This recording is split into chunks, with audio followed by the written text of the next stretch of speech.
Hello, today we are going to make a pepper plant cage for our pepper plants. Here's what you need. Some ties, some wire, a wire cutter, and 3 plant stakes. There are 2 ends on the stake. There's a flat end and a pointy end. You want the pointy end to go into the dirt. You want your 3 stakes to form a triangle around your pepper plant. We have cut 3 pieces of wire. We want them to be long enough to fit all around the stake. Next, we tie the ends of the wire up to make a ring. You want it to be really tight or else it will go away. We hammer the stakes in about 12 inches deep. Finally, we use ties to secure the rings around the stakes.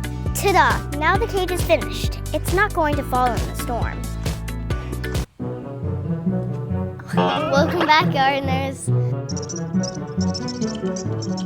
Welcome back, gardeners.